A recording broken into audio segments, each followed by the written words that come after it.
Hi guys, welcome! In this video, I'll give you an updated guide on the skill inheritance system in Ragnarok M Eternal Love and Ragnarok M Classic. Since its introduction last year, this feature has received several changes, and brand new advanced skill inheritance skills will soon be added that could significantly affect your current skill setups. Hence, it's important to refresh your understanding of the latest mechanics, new options, and which upgrades you should prioritize moving forward. Alright, without further ado, let's begin.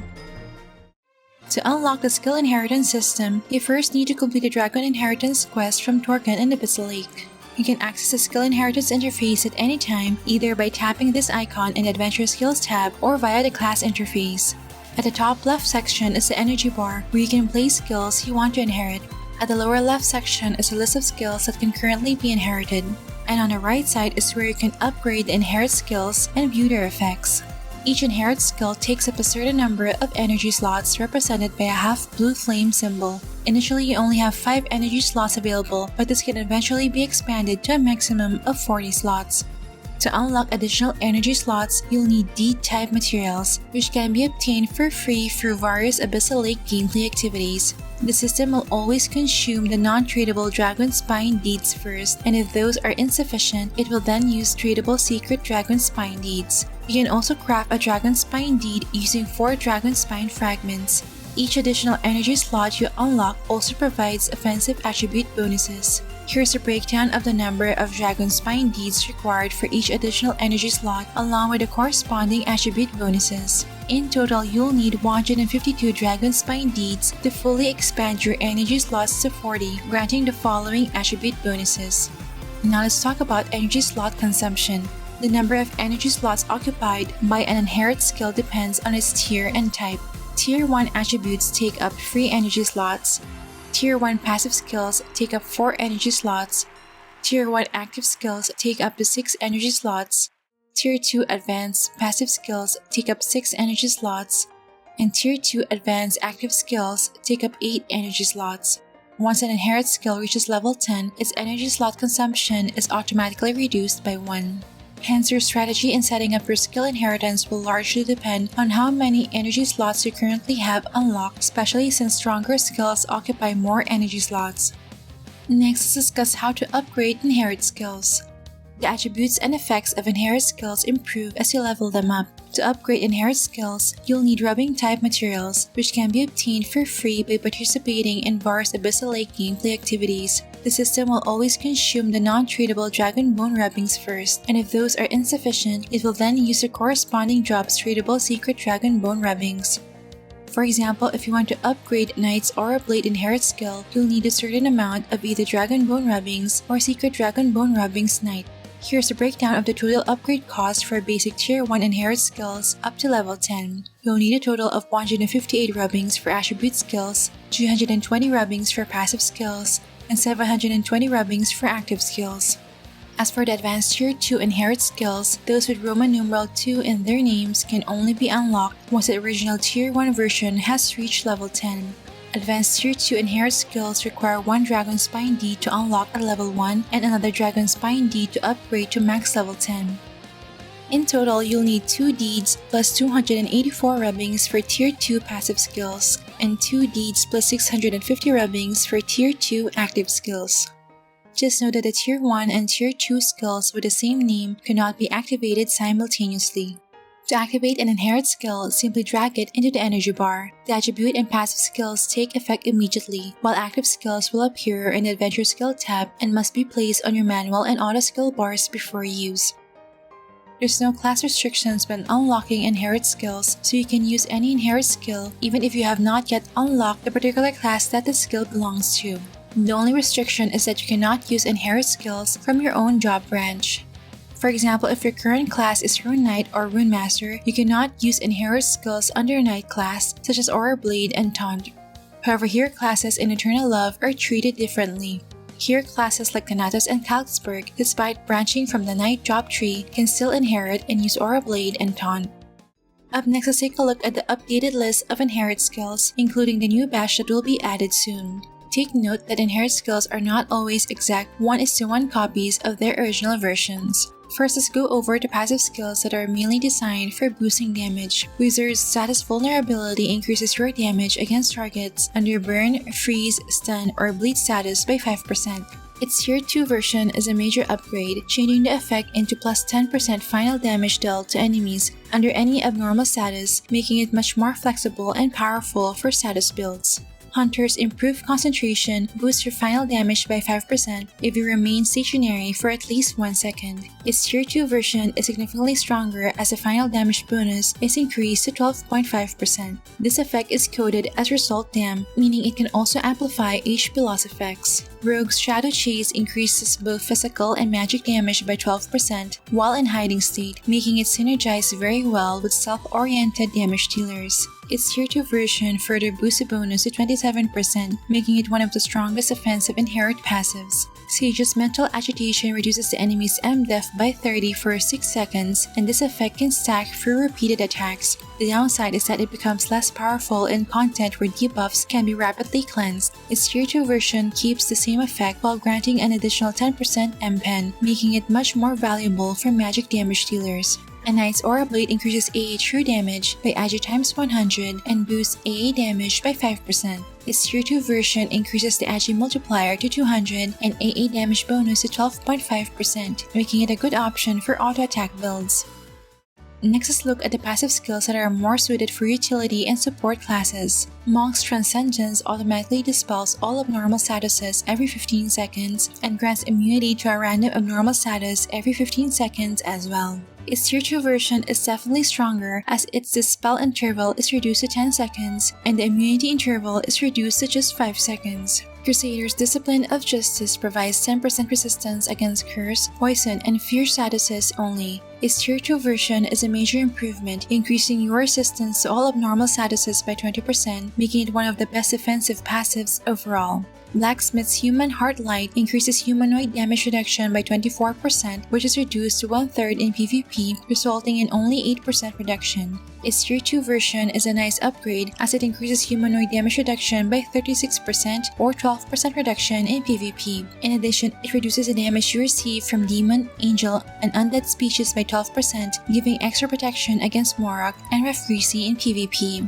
Priest's Comprehend reduces the cast delay of skills by 5%. Its Tier 2 version boosts this reduction to 15%, making it especially useful for builds that rely heavily on skill spam, such as Lightbringer AC farming build. Priest's Glowing Bliss converts 5% of the damage you receive into temporary HP for 10 seconds, which can stack up to 10 times. Its Tier 2 version doubles the conversion rate to 10% and increases the stack limit to 15 times, providing stronger sustain during long fights.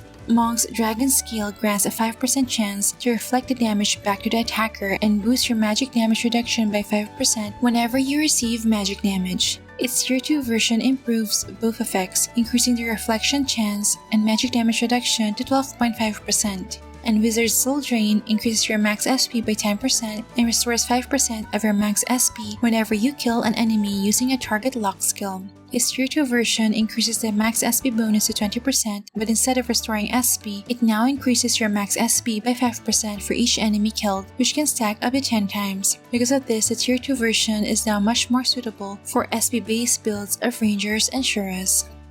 Now let's look at the passive skills available exclusively in Eternal Love. Soulbinder's Mind Pierce deals additional skill true damage equal to luck times 200 whenever you use skills that deals magic damage. This makes it useful for high luck spell crit builds that frequently trigger multi-hit skills. Ninja's Void Slash grants auto attacks a 50% chance to trigger additional physical damage equal to 1000% physical attack after 3 seconds. This additional damage is unaffected by race, element, or size, but still needs ignore physical def. Jormungandr's Snake Poison inflicts additional poison magic damage equal to 1000% magic attack whenever you use skills that deal damage. The additional damage is doubled against monsters, making it more effective for PvE. Sunlight's Solar Vigor inflicts additional neutral physical damage equal to 500% physical attack whenever you use skills that deal damage. This additional damage cannot be dodged or blocked, which means that even if your primary skill is evaded by a high fleet target or blocked by Light Shield and Kyrie, it will still apply the extra damage from Solar Vigor. Fenrir's Blood Moon increases the damage you deal to a target by 1% for every 5% of HP the target has lost. As an example, if a target only has 50% HP, you will deal 10% more damage. Additionally, when you kill the target, you recover HP equal to 50% of the target's remaining HP before death, giving both offensive scaling and sustain during long fights. The Nameless's dependent front automatically places you into hiding state if you do not receive damage for 10 seconds. While hiding, your crit damage bonus increases by 50%, making it suitable for Fenrir and other stealth-oriented AA builds. Thanatos' Magic Sword Mastery gives a 10% chance to completely block incoming damage when using a sword-type weapon. In addition, each point of int additionally increases magic attack by 5 points, making it useful for AA Rune Masters and Ice Wallenstein. Nidhogg's Redemption of Fallen Knight activates upon death, restoring all teammates' HP and SP by 100% while also resurrecting dead teammates within 5 meters with full HP and SP. This effect can trigger once every 10 seconds, making it a good utility passive in large-scale battles. Sarah Ailen's Inner Fire's Blessing grants 20% final damage reduction and restores 2% of max HP every second while in hiding state, really improving survivability for stealth-oriented classes. Endoram's Oceanic Power increases your healing bonus, physical damage reduction, and magic damage reduction by 5%. Its Tier 2 version is stronger, increasing these bonuses to 12.5%. In addition, it provides an additional effect of boosting your shield generation rate by 12.5%, making it particularly powerful for classes like Lu Mao Xing. Next, let's look at the active skills designed for damage dealers. Wizard's Amplify Magic Power increases your magic damage by 50% for 10 seconds, but it has a cooldown of 30 seconds, so it's only up 1/3 of the time unless you have CD reduction effect from buffs or gears. Its Tier 2 version extends the duration to 2 minutes while reducing the magic damage bonus to 40%. I think the Tier 2 version is better overall since the near permanent uptime makes skill rotations much smoother. Hunter's Exceed Break increases dex, int, and crit by 30 points, as well as crit damage by 30%. However, it comes with a penalty, reducing attack speed by 100% and agi by 50 points. Its Tier 2 version adds plus 30 strength and increases your attack range by 1 meter when equipped with a range-type weapon such as bow, staff, instrument, whip, pistol, and rifle. This makes it significantly more flexible for ranged DPS builds. Priest Duple Light summons 2 Holy Light Beams when auto-attacking that deal holy physical damage based on both physical attack and magic attack while ignoring the target's physical defense. Its Tier 2 version gains an additional effect where Duple Light can now critically strike, similar to the effect of Multi-Fierce Starcard. Hence is a good source of additional damage and can also help trigger Lex Eterna more frequently for auto-attack builds. Crusader's Sacrifice buffs your next 5 auto attacks, causing them to deal additional neutral physical damage based on 9% of your max HP while ignoring the target's flee and physical def at the expense of 9% of your HP. Its Tier 2 version removes the HP cost and has an additional 20% lifesteal effect, making it much safer to use. And Assassin's Dark Illusion teleports you directly to the target while dealing physical damage equal to 550% of your physical attack. Its Tier 2 version has an additional effect that immobilizes the target for 1 second. This makes it particularly valuable for classes that lack reliable dash or gap closing skills in their own kit. Now let's look at active skills designed for utility and support classes. Crusader's Defending Aura is a 10-second buff that reduces ranged physical damage taken by 50%. However, it also reduces your movement speed by 65% and attack speed by 30%. Its Tier 2 version is better as it now grants immunity to ranged physical damage and no longer reduces your attack speed. The downside is that the duration is shortened to 8 seconds and the movement speed penalty becomes harsher. I think the Tier 2 version is better overall against ranged physical classes such as Alenia since the movement speed penalty can be negated if you're wearing a Moonlight Flower star card. Sage's Magic Rod increases your magic flee by 20% for 30 seconds. Its Tier 2 version has double the duration and adds a new effect where enemies that deal magic damage to you receive a debuff that reduces their final damage bonus by 20%. Hence, it's a strong defensive option against magic damage dealers. Assassin's Hallucination Walk increases movement speed, flee, crit res, and magic damage reduct for 12 seconds. Once the buff expires, it applies a 6-second penalty that reduces agi, attack speed, and movement speed. Its Tier 2 version still grants a 30% movement speed bonus, but no longer increases flee, crit rest, and magic damage reduction. Instead, it now grants 30% abnormal status resistance and immunity to critical auto attacks. Penalty after the skill ends remains unchanged. Just note that the movement speed penalty can be negated if you're wearing a Moonlight Flower star card. Wizard's White Barrier protects yourself from all damage except ghost damage and HP loss for 3 seconds, but prevents movement. Its Tier 2 version allows movement but prevents attacking, and can also provide immunity to HP loss. I think the Tier 2 version is better overall for most classes.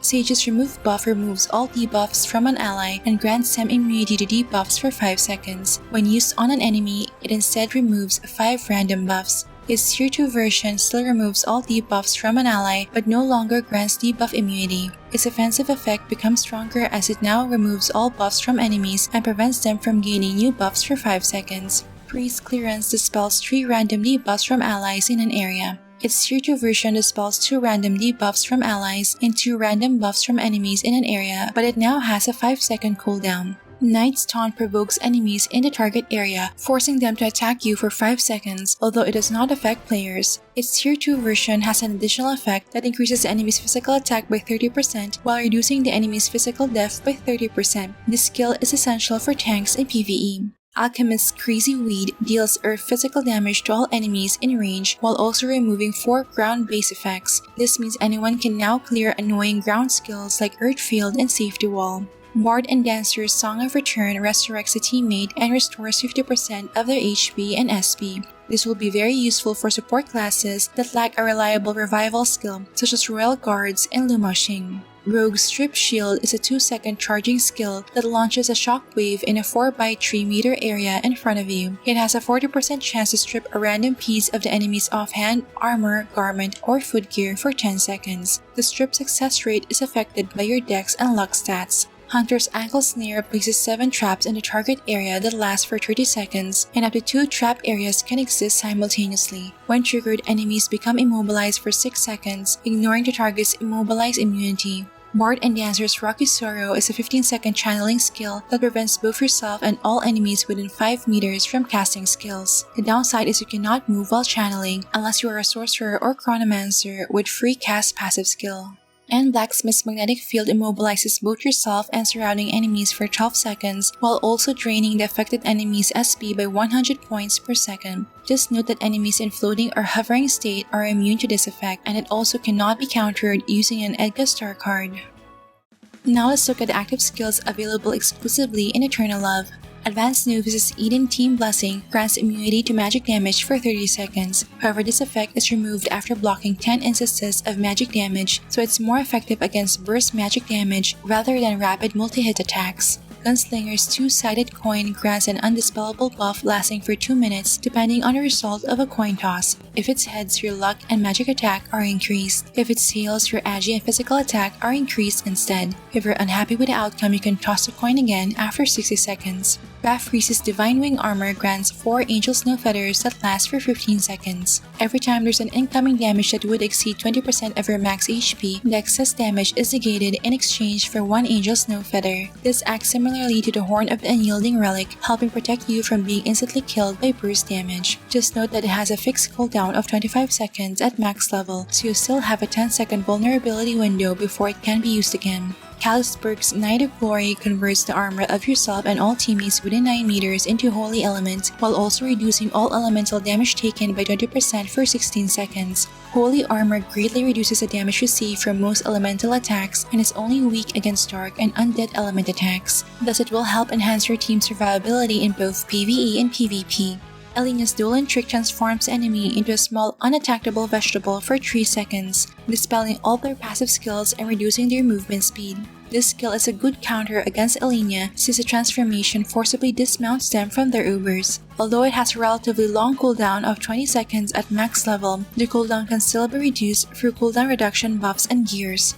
Kafra's Bush Kafra Takes Action restores one teammate's max HP by 5 seconds and max SP by 2.5% every second, while also dispelling 1 debuff per second for 10 seconds. This makes it one of the valuable inherent skills for supports. Endorum's Rumble heals all teammates within 5 meters and removes 6 specific abnormal statuses. Lastly, for attribute skills, these are the only options available and no new attributes have been added. These generally offer small stat boosts and use as fillers only, occupying 2 to 3 energy slots. Lastly, let's discuss a growth progression for skill inheritance. As mentioned earlier, upgrading this system requires both deed and rubbing type materials. Among the two, deed type materials are much rarer, and here are the primary ways to obtain them.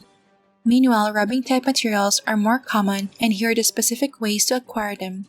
To speed up your progression, there are various shops and limited time events that offer additional deed and rubbing type materials. However, most of these events require spending large amounts of Zenny or BCC, so progression can become quite expensive if you want to advance quickly. If you're an FTP player or low spender aiming for cost efficiency, it's better to choose skills that work across multiple builds and useful in both PvE and PvP content. For example, if you mainly play magic damage classes for both PvE and PvP, then skills such as Amplify Magic Power, MPen, and Int are usually safe long-term investments. Just keep in mind that there is currently no refund system for either energy slot expansion or inherit skill upgrades. Once you spend your deed or rubbing type materials, they cannot be recovered, so it's important to plan your upgrades carefully before investing. And there you have it, that's a complete and up-to-date guide on the skill inheritance system in Ragnarok M Eternal Love and Ragnarok M Classic. What I really like about the system is how much it expands the strategic possibilities for both PvE and PvP gameplay. The newly added Tier 2 skills are also going to be a huge game changer, especially when it comes to build diversity and team compositions. That said, there's still a noticeable progression gap between spenders and FTP players due to the large amount of materials required for upgrade. Hopefully the developers continue adding more accessible ways for FTP players to gradually catch up and stay competitive. So what inherit skill combos do you think will shape the future meta? Feel free to share your thoughts in the comment section below. Alright, that's it for this video guys. Don't forget to like if you enjoyed watching this guide. If you're new here, I would love you to consider subscribing by hitting the subscribe button down below. I would love to have you back. Thank you for watching and see you in our next episode.